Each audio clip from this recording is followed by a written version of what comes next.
Bonjour à tous, bienvenue sur ce webinaire numéro 7. Petit point technique, est-ce que vous nous entendez bien, s'il vous plaît? Si vous pouvez répondre dans le chat en bas à droite et voilà, nous dire si tout fonctionne bien pour vous. Et ensuite, on va pouvoir commencer. Ok, parfait, merci beaucoup. Écoutez, ravi de faire ce nouveau webinaire. Donc aujourd'hui, on va regarder la question comment créer un modèle plus vertueux en valorisant le secteur agricole. Pour ça, donc on va être 3 aujourd'hui et on a 2 invités. Donc Laure Babin, si je te laisse te présenter s'il te plaît du coup. Oui, merci. Bonjour à tous. Moi, je suis Laure. J'ai fondé la marque Zeta. On fabrique des baskets qui sont recyclées à partir de déchets revalorisés, donc du raisin, du maïs, du café ou encore de l'olive.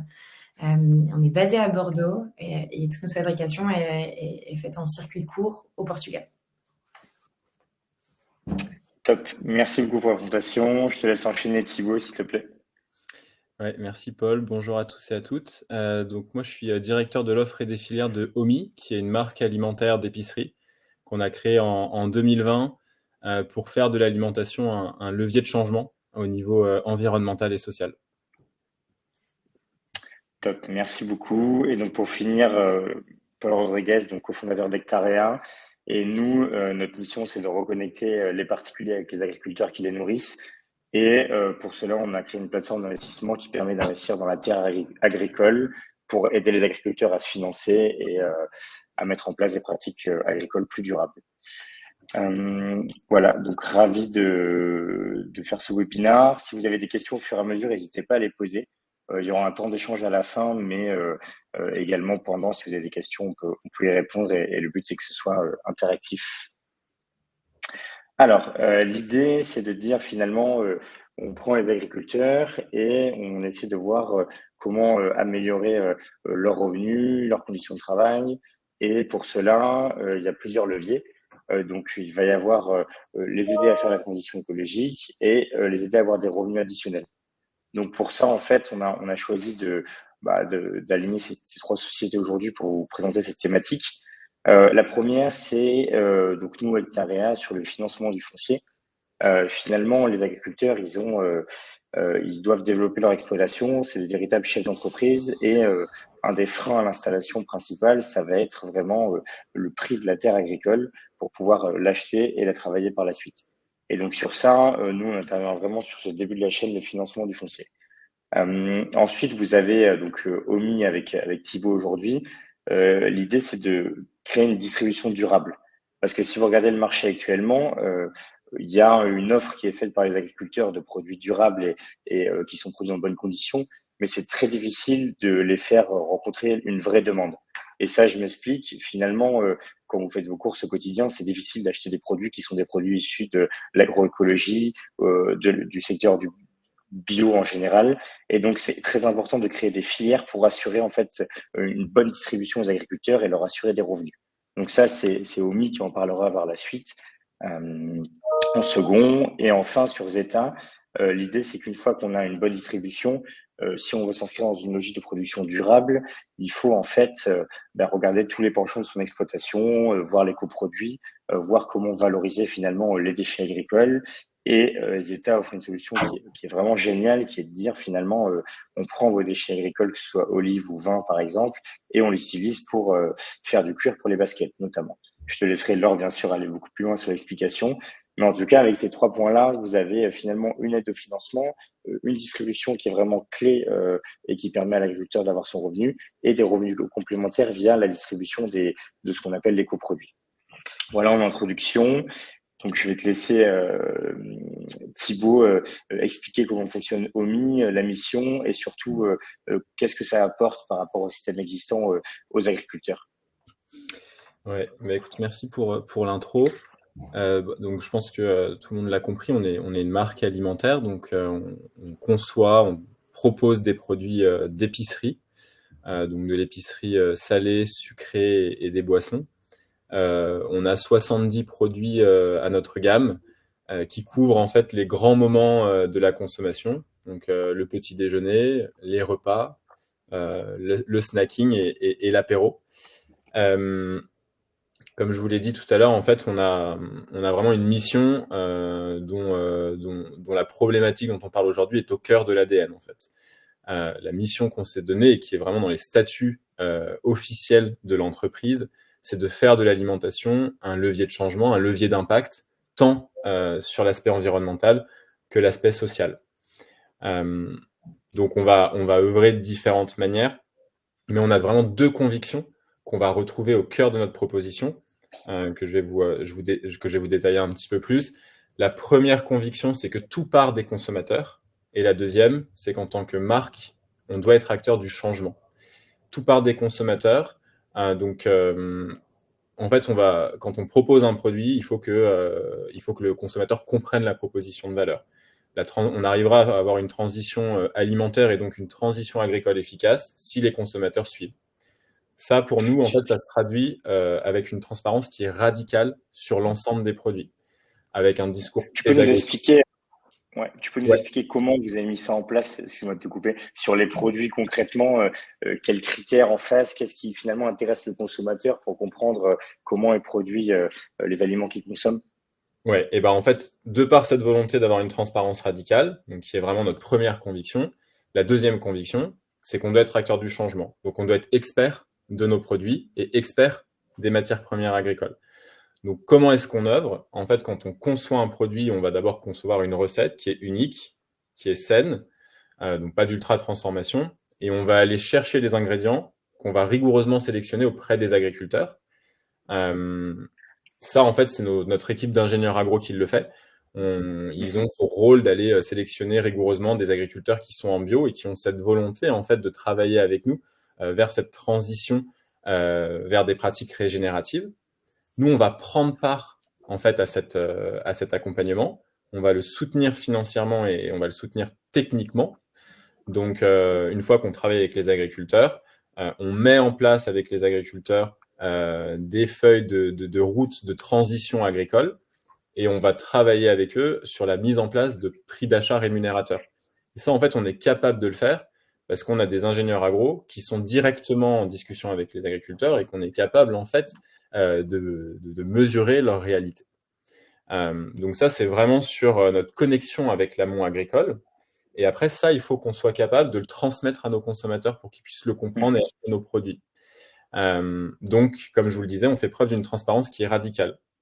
L'origine des ingrédients, évidemment, d'où ça vient, avec quels agriculteurs on travaille, jusqu'à la répartition du prix. Donc là, par exemple, sur un des produits qu'on voit à l'écran, sur le curry de pois chiche, en fait, on va vous donner le prix des matières premières agricoles, le prix de la fabrication du produit, ce que ça coûte de le mettre sur les étals, parce que ça a un coût, en fait, de le mettre à disposition dans les supermarchés. Et enfin, ce que nous, on va prendre en tant que marque comme marge pour payer les salaires et faire vivre notre entreprise. Et cette transparence, elle va aussi jusqu'à l'affichage de l'impact environnemental des produits. C'est ce qu'on voit ici avec l'évaluation Planet Score, qui permet en fait, en un coup d'œil, de manière pédagogique, de faire comprendre à nos consommateurs quels sont les enjeux de leur alimentation par rapport à l'impact qu'elle a sur l'environnement.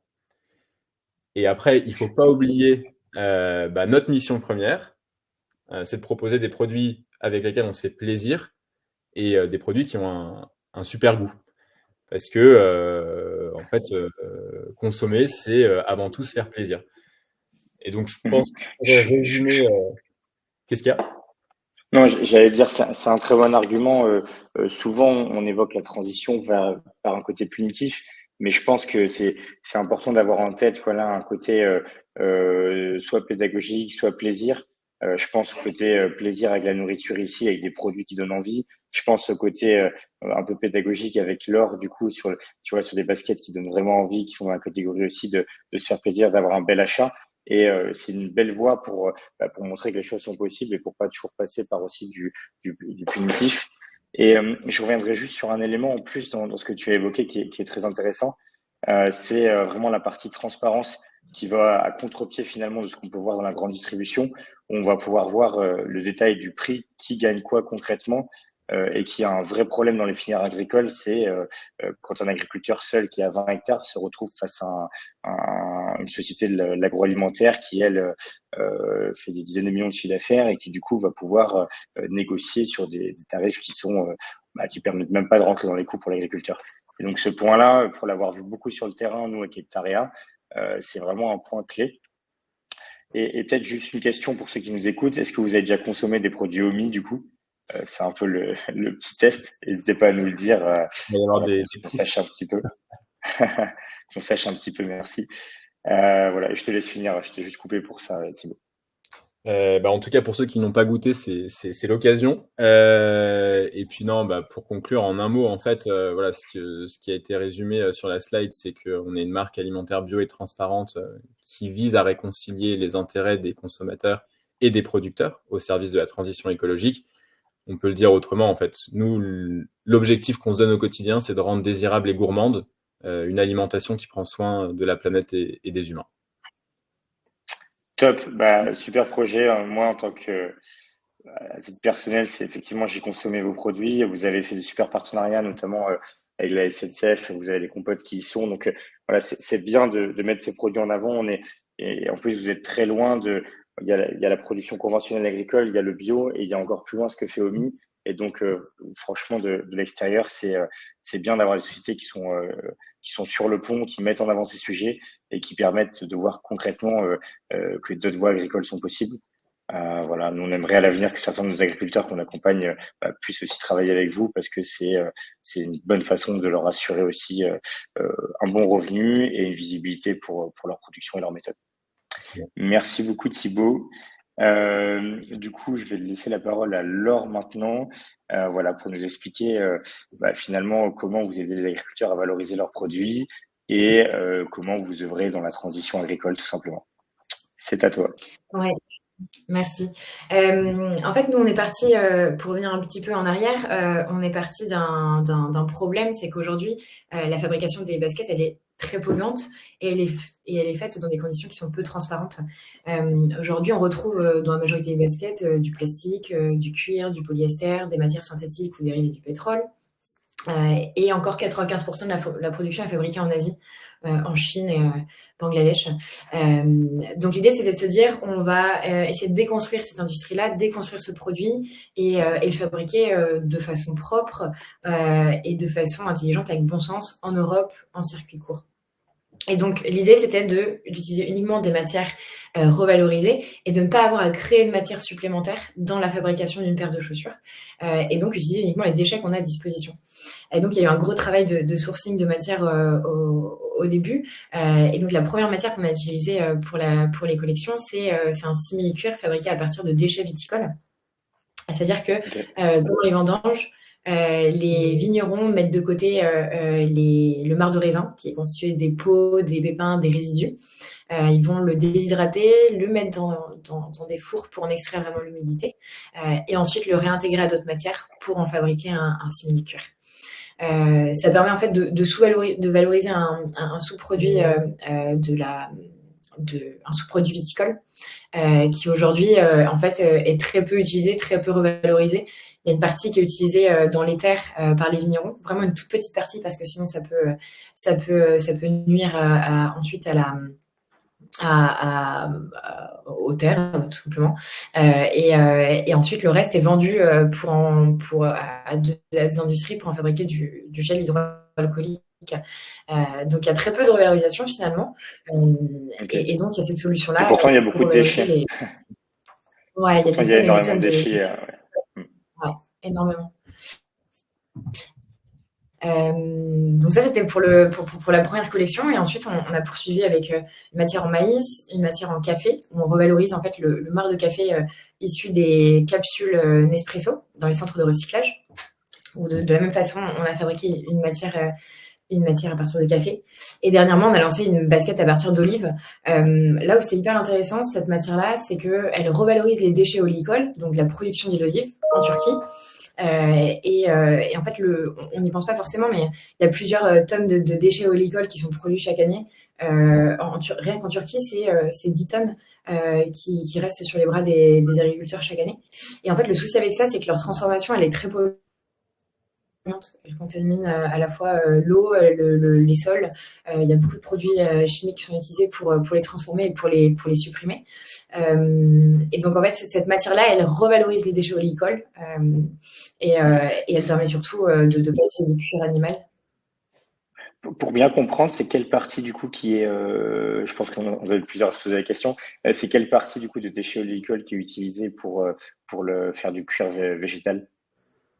Ouais, c'est ce qu'on appelle les grignons d'olive. C'est les Ok, peaux, en fait, tout ce qui va rester après le pressage, après extraction de l'huile. ok, oui, ok, ok. Pareil dans le raisin en fait, c'est la pellicule avec donc Ouais, des tanins qui restent et qui va être quelque chose d'assez dense et assez sec à la fin. ouais, la Euh, pulpe et la peau, en fait, si tu veux, de l'olive. ok, ok, ok, hyper intéressant. Et du coup, pour comprendre, donc tu as pu accompagner pas mal d'agriculteurs parce que tu as déjà fait donc ce que tu appelles sous-produits donc de déchets viticoles, oléicoles. Est-ce que tu en as fait d'autres déjà?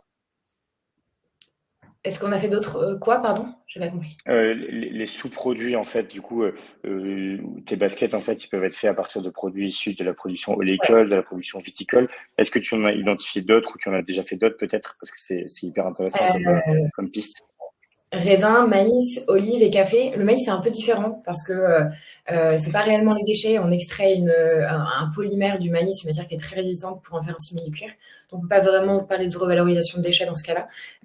Mais pour l'olive, le café et le raisin, c'est le cas. On s'était penché un moment sur, alors c'est pas un produit de l'agriculture, mais sur les algues qui prolifèrent sur les côtes ouest en France. En Bretagne, ouais. Ouais, en Bretagne, et qui sont très nocives. Mais ça demande pas mal d'années de R&D, donc pour l'instant, on laisse un peu de côté. Mais il y a pas mal de choses qui peuvent être valorisées, ouais. Ok, hyper intéressant. Ça voudrait dire qu'au-delà des déchets agricoles, ça peut être de la dépollution en prenant des matières organiques qui sont pas forcément souhaitées. Je pense que tu parles de l'exemple des algues un peu vertes qui sont en Bretagne et où il y a eu quelques problèmes d'intoxication qui pourraient être utilisés finalement pour remplacer du plastique et avoir des produits qui soient véganes, donc déjà d'un point de vue moral et surtout qui valorisent les déchets. Donc, ok, Ouais, hyper intéressant. complètement. En fait, c'est notre objectif premier, en fait, d'avoir une production la plus zéro déchet possible. Et c'est en fait, on utilise donc toutes ces matières végétales pour la tige, pour l'extérieur de la chaussure, mais en fait, toutes les matières de la basket sont recyclées. C'est-à-dire que pour la semelle, c'est du caoutchouc recyclé, du plastique recyclé pour les lacets, du coton recyclé pour la doublure, la colle revalorisée à partir de latex, la boîte, le fil qui est utilisé. Donc, c'est vraiment une démarche qu'on a voulu la plus globale possible. Et on revalorise les chaussures en fin de vie. Le client peut nous les renvoyer, on les envoie dans un centre de tri en Normandie pour pouvoir les revaloriser. Vous le faites que Ok, pour vos ouais, chaussures, là, Laure? Ou vous le faites pour... Comment? vous le faites, j'imagine que vous le faites que pour vos chaussures. Moi, si on vous renvoie des chaussures d'autres marques, vous les prenez en... Pour le moment, oui, pour le Ok. moment. ça marche. Ouais, ouais, pour Des le moment, pistes de développement de business, du coup, par Thibaut, merci. ouais, Et exactement. non, mais c'est un vrai sujet, les secondes mains et la revalorisation des déchets dans la mode, dans le textile. Ok, donc c'est vraiment hyper intéressant et j'insiste sur le point qui est pour les agriculteurs d'avoir des solutions pour faire partir les déchets sans que ça leur coûte déjà. Et voilà, s'ils peuvent avoir un revenu en plus avec ça, et ça leur permet aussi, eux, souvent quand on regarde une exploitation maintenant et avec la partie carbone, biodiversité, en fait, on regarde tous les produits chimiques entrants, s'il y en a, on regarde les tracteurs qui sont utilisés, le fuel qui est utilisé, et en fait, dans l'amélioration des logiques de production et de transparence et de propreté, la valorisation des biodéchets s'inscrit vraiment dans cette dynamique-là. Et donc, il faut en fait, c'est toujours pareil, on peut demander aux agriculteurs de faire des efforts, c'est ce qui est fait très souvent, mais ce qu'il faut concrètement, c'est des solutions, c'est-à-dire c'est les acheteurs en face, c'est des personnes qui vont valoriser ces produits-là. Et je reviens sur Thibaut, c'est des filières qui se créent, qui vont faire que il n'y a pas juste l'offre, mais qu'il y a une vraie demande derrière. Donc, c'est vraiment des super initiatives. Voilà. N'hésitez pas si vous avez des questions pour Laure, du coup, ou si vous êtes peut-être client, je sais pas. N'hésitez pas à intervenir. On avait une question pour toi, Thibaut, du coup, j'en profite avant de passer à la suite. Comment est-ce que vous garantissez un revenu décent aux agriculteurs suivant leur récolte? Voilà, je te la lis telle quelle, hein, je te laisse répondre. C'est une très bonne question. En gros, on retravaille les prix avec les agriculteurs de manière annuelle sur la base des coûts de production. Donc en fait, on va établir les prix avec eux pour s'assurer que quand on leur achète un produit, ils gagnent de l'argent. Ça paraît assez banal quand je le dis comme ça, C'est vrai. mais malheureusement, ça n'a rien de si banal que ça. Aujourd'hui, ce qui régit quand même la majeure partie de la manière dont est achetée la production agricole, c'est les cours. Et il n'est pas rare, voire fréquent, de voir que des agriculteurs vendent leurs matières premières agricoles à perte. Ouais. Donc notre objectif, c'est évidemment de couvrir leurs coûts de production. C'est de considérer que tout temps passé mérite salaire, donc qu'ils puissent se dégager un salaire. Et après, le travail de nos ingénieurs agro, c'est d'aller plus loin, puisqu'on a parlé de changement de pratique agricole. Et dans tout changement, il y a un risque en fait de se planter. Et donc l'idée, c'est de prendre en considération ce risque au mieux pour éviter qu'il arrive, et ensuite, s'il arrive, que le risque financier soit partagé auprès de toute la chaîne. Super intéressant. Ok. Ouais, non, c'est vraiment, de toute façon, c'est la clé, hein, c'est vraiment quel est le prix auquel c'est acheté et comment c'est répercuté sur le consommateur aussi. Hein, il y a une question fondamentale derrière, c'est quel est le prix de la vraie nourriture entre guillemets, et est-ce qu'on peut rester à des prix qu'on a là, et la réponse n'est pas évidente. Et c'est un peu dans ce sens, la personne qui a posé la question du coup a réagi aussi. Et en fait, en face, on met toujours le pouvoir d'achat en diminution. Et du coup, c'est vrai que c'est compliqué. En fait, est-ce qu'on est capable de mieux produire à un prix qui reste compétitif? Et je te laisse nous dire d'ailleurs ce que tu en penses, Thibaut, sur ça. C'est souvent une question qui revient et qui est le fond de la deuxième question ici. Oui, c'est un véritable enjeu. Déjà, il y a évidemment une grosse déconnexion entre prix et valeur en alimentaire. Et il faut le reconnecter. C'est complètement déconnecté. Pour être sûr de ce que tu veux dire ici, il y a une déconnexion entre le prix de l'agroalimentaire qui est vendu en grande distribution versus la vraie valeur des produits, c'est ça? Exactement, et la valeur produite, le travail qu'il y a derrière, de manière globale, et puis après dans la répartition du prix par rapport à la répartition de la valeur. Ça, c'est un vrai sujet. Après, sur le pouvoir d'achat, évidemment, il y a un énorme enjeu. Je pense que la pédagogie déjà permet d'aller chercher une partie des gens, leur montrer en fait que quand on rajoute 10 centimes sur leur bouteille de jus de fruits et que ça permet de rémunérer correctement les agriculteurs, en fait, ils s'aperçoivent que c'est pas la mer à boire.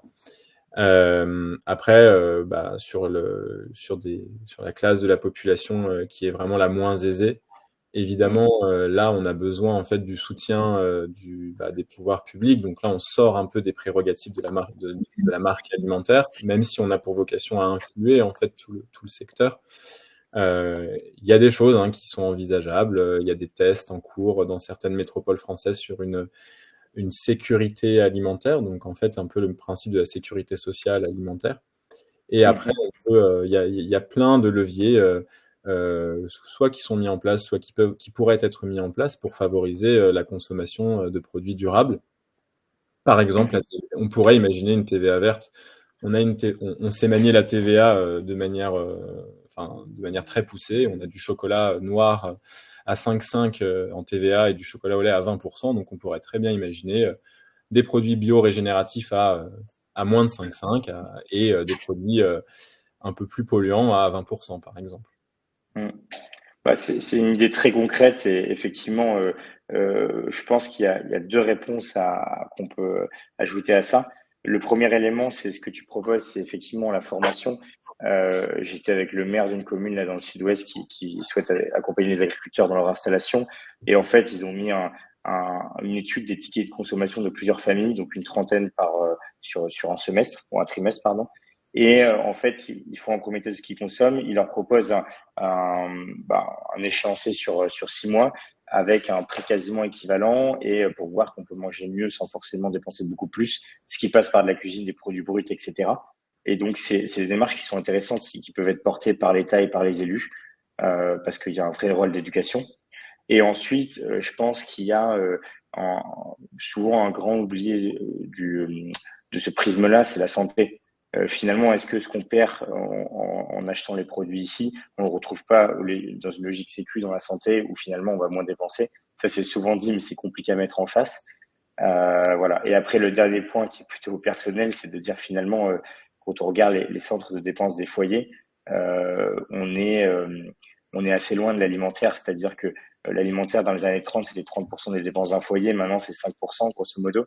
Est-ce qu'il n'y a pas un problème de priorité dans nos dépenses alors que ce qui nous nourrit nous constitue, entre guillemets, et donc il y a une question existentielle un peu derrière qui là est plus complexe, mais qui veut dire est-ce qu'on existe en société parce qu'on a acheté le dernier écran ou parce qu'on mange des produits bio sains et bons pour notre santé. Donc voilà, il y a une question de fond aussi qui malheureusement sur le prix, je pense que ce sera très dur d'être 100% compétitif, mais il faut se poser les bonnes questions sur ce qu'on fait et ce qu'on veut faire de notre alimentation. Voilà, c'est une piste plus ouverte, mais je pense qu'elle est importante. Je pense qu'il y a un sujet aussi de, je rebondis sur ce que tu dis, qui est plutôt intéressant. On parle beaucoup de surconsommation. Enfin, nous, dans la mode, souvent on achète plus de pièces que l'on a réellement besoin. Et en fait, je pense qu'il y a aussi de la surconsommation alimentaire. J'ai l'impression que maintenant les frigos sont toujours pleins à craquer, qu'on jette énormément, il y a beaucoup de gaspillage. Alors que finalement, en achetant moins, mais en achetant mieux, finalement, on s'y retrouve économiquement aussi, quoi. Non, c'est sûr, c'est sûr, c'est sûr. Moins de. Enfin, c'est parce qu'on n'est pas dans la bonne logique d'achat. Je pense qu'on n'arrive pas à être compétitif avec des produits plus sains. Je te rejoins sur ça. On va juste reprendre le fil. Du coup, merci beaucoup pour les commentaires et pour les questions. Euh, donc nous, pour présenter Hectarea, concrètement, on est beaucoup plus en amont de la chaîne. On est sur la partie financement. Donc, c'est-à-dire qu'un agriculteur qui s'installe, là, on a parlé des solutions qu'il a pour mieux distribuer et pour valoriser ses produits. Quand il s'installe, en fait, ce qui est compliqué, c'est que c'est un chef d'entreprise. Donc, il doit finalement acheter la terre, acheter les machines pour travailler la terre et également faire sa transformation, faire la vente, etc. Et donc, ça rend en fait le métier d'agriculteur très compliqué et avec beaucoup de pression financière. Donc, nous, ce qu'on fait concrètement, c'est qu'on a une plateforme qui permet en fait à la fois d'apporter du financier aux agriculteurs, donc du financement, et aussi d'apporter de la reconnaissance, on va dire sociale, et de recréer ce lien qu'on a perdu. Je m'explique. Concrètement, côté agriculteur, ce qu'on fait, c'est que on achète le terrain, on lui met à disposition, donc ça le libère d'une certaine pression financière. Et côté particulier, en fait, on permet aux particuliers d'investir pour faire ça. Et donc concrètement, on reconnecte le particulier avec les agriculteurs qui les nourrissent. Et ça, c'est fondamental parce qu'on a perdu ce lien dans notre société. Et là, nous, on le fait via un pont qui est économiquement viable, qui est l'investissement dans la terre agricole. Donc, c'est un sujet aussi important que le financement, c'est aussi la valorisation du métier de l'agriculteur.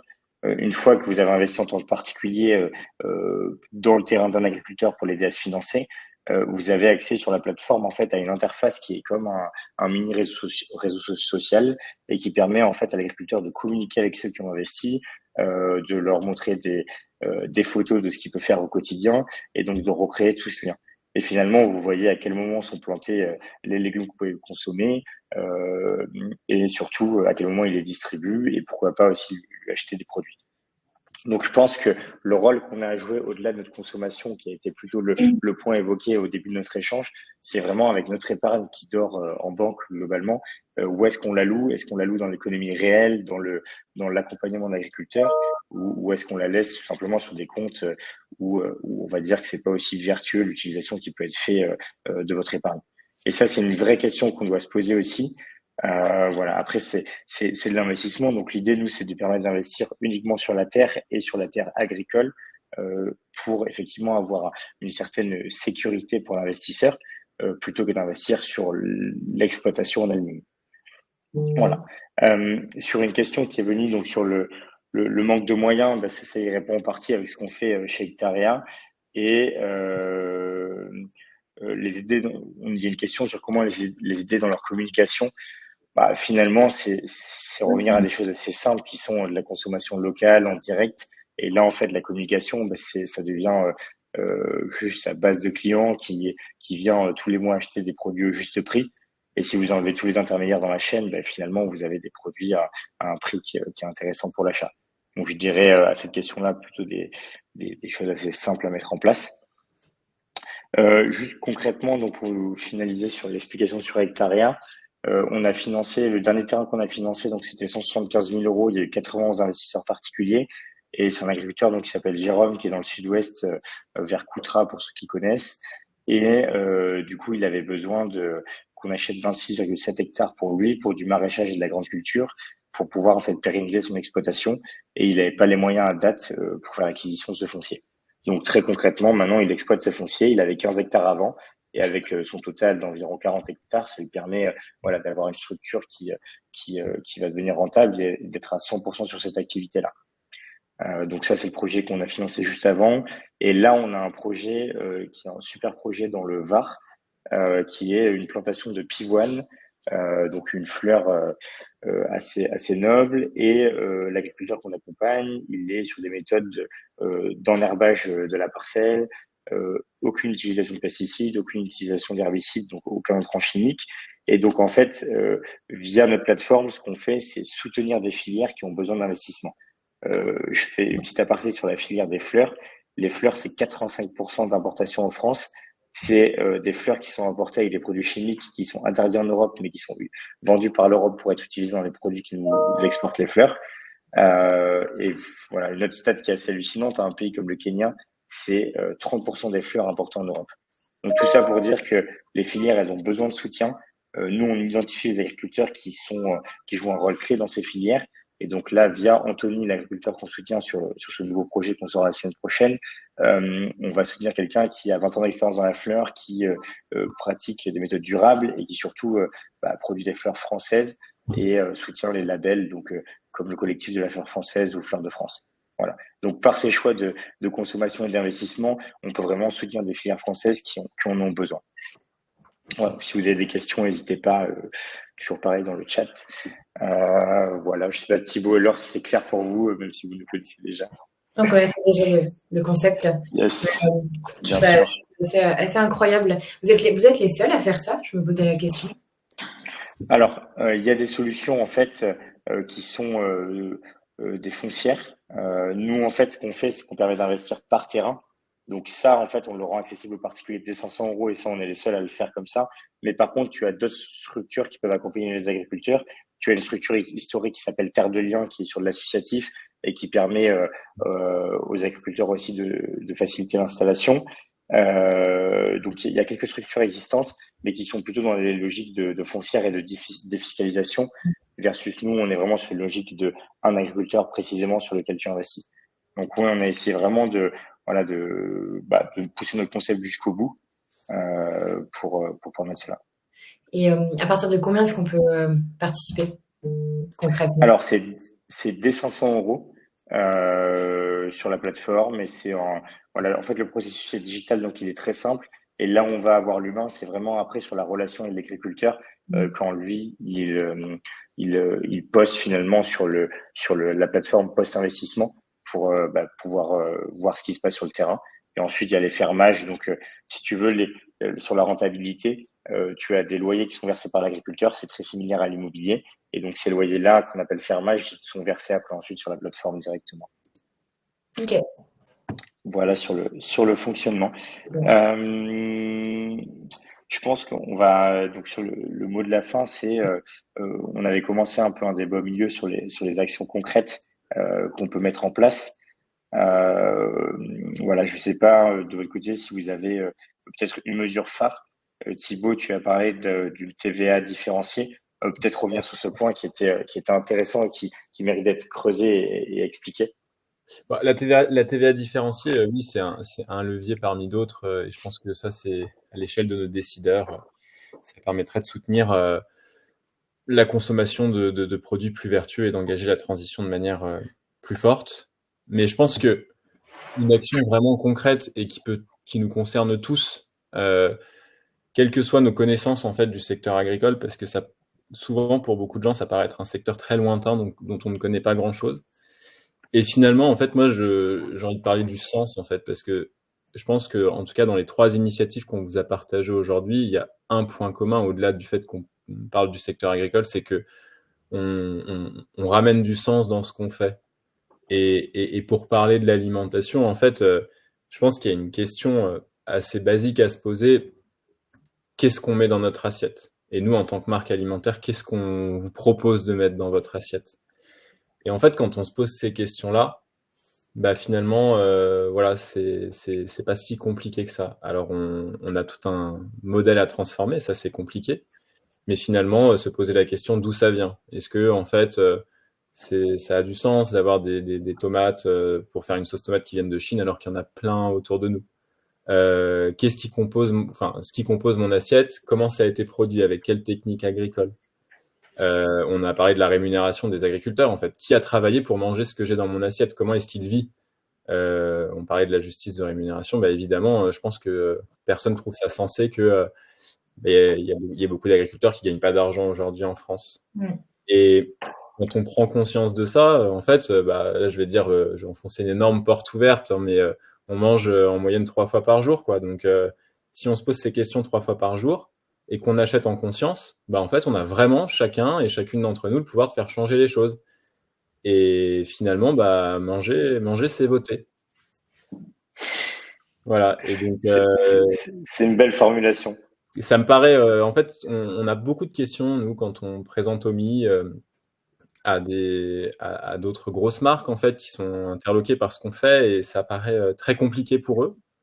Mais finalement, quand on part du commencement, on a rien, on réinvente pas grand-chose, en fait. Enfin, on met juste du sens dans ce qu'on fait. Ce qui est déjà beaucoup, et dans une filière organisée telle qu'est la filière agricole, c'est juste mettre du sens, c'est quelque chose qui est très complexe déjà. Donc, de prime abord, ça paraît simple à mettre en place. Nous, ce qu'on voit sur le terrain en rencontrant, je crois que sur les 12 derniers mois, on a rencontré plus de 200 agriculteurs. Ce qu'on voit sur le terrain, c'est que concrètement, la mise en place de filières, elle est très complexe, et les accords internationaux qui sont en face, il y a des leviers qui sont hors agricole et qui finalement empêchent de protéger un peu notre marché. Et tu prenais l'exemple de la tomate. La filière, elle est en souffrance en France.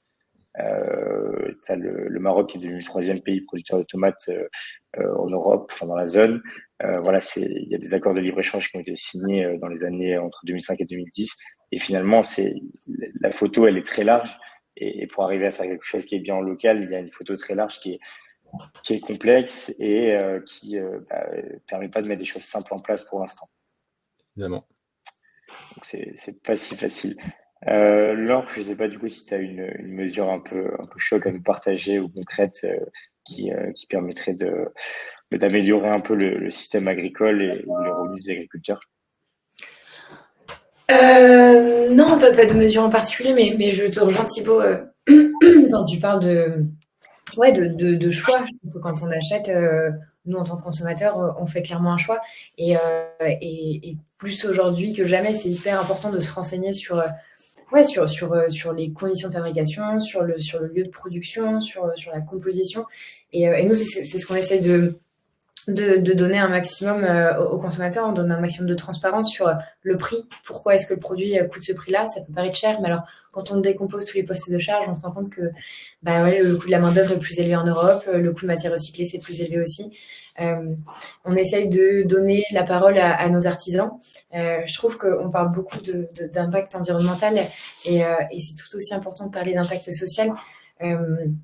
On essaie vraiment d'aller à l'encontre de ce qui se fait en Asie, où on connaît rien des conditions de fabrication. Nous, on essaie vraiment d'aller rendre visite à nos ateliers le plus possible, d'apprendre à connaître les artisans, de leur donner la parole, d'inscrire leur nom sur le site pour savoir qui fabrique les chaussures. Je trouve qu'aujourd'hui, on connaît pas l'histoire du produit. On peut lire la composition d'un produit, mais on peut pas lire qui le fabrique. Je trouve ça bien dommage. Et donc, il y a ce sujet de transparence qui est hyper important pour donner aux consommateurs toutes les clés pour qu'ils puissent faire son choix et le faire en pleine conscience. Je continue dans ce sens. En fait, toute transition, je pense qu'il y a un moment, il doit y avoir un levier légal. C'est le consommateur de lui-même, malheureusement, ça prend beaucoup de temps. Et donc, il faut finalement un levier légal et qui est... on a évolué un peu sur les produits avec des notes qui sont plutôt pour l'aspect santé, qui d'ailleurs mettent pas en exergue si c'est un produit très processé ou pas. Hein. Je pense qu'il y a des limites à ces notes-là. Mais on pourrait imaginer un système d'obligation de transparence, pas juste des codes barres cachés sous une étiquette et que seul quelqu'un d'initié lit, mais une obligation de dire que ça a été produit à tel endroit avec une contre-étiquette sur les packaging. Donc je pense qu'il y a un vrai rôle du régulateur qui est de dire, de demander la transparence à tous les acteurs et qui serait un coup de pied assez fort dans la fourmilière. Mais je pense que vraiment, il faut que le régulateur et l'État jouent ce rôle-là dans la transition. On parlait tout à l'heure du côté plaisir via un achat voilà, de vêtements ou une consommation de produits sains et qui ont l'air bons. Je pense qu'à un moment, il faut aussi ce levier légal et qu'il est important. Effectivement, je rebondis sur ça, c'est essentiel, mais n'attendons pas, quoi. Tu vois, là, les initiatives dont on Bien parle, sûr. et je pense que Laure, tu es 10 fois mieux au courant que moi, mais quand on parle de la mode, avec tout ce qui se passe là en ce moment autour de l'affichage environnemental, chez Zeta, en fait, vous n'avez pas attendu ni le devoir de vigilance d'il y a quelques années pour connaître vos fournisseurs et leurs pratiques, ni l'obligation de l'affichage environnemental qui arrivera peut-être un jour pour en fait parler de ces choses-là. Et en fait, le légal, ça fait avancer les choses, mais pour faire avancer le légal, il y a aussi ces initiatives qui inspirent et qui font bouger. Donc en fait, c'est chacun à finalement Son rôle à jouer. faire sa part et son rôle. Et là, en fait, ce que je trouve intéressant en fait dans les 3 initiatives, c'est qu'en tant qu'individu, on n'est pas dépourvu. On a des solutions. Évidemment, on peut pas tout faire, mais là, par la consommation ou de par notre financement, en fait, on a déjà une part à jouer qui est importante. Je trouve que c'est une très belle phrase de conclusion, Thibaut. Donc on va finir sur ça. Merci beaucoup, c'était vraiment intéressant l'échange et merci à tous ceux qui nous ont suivis pour vos questions. Voilà, j'espère qu'on a offert un peu de positif et des pistes pour vous pour mieux consommer et mieux investir. Mais voilà, merci à tous en tout cas et à très bientôt. Au revoir. Au revoir, bonne journée.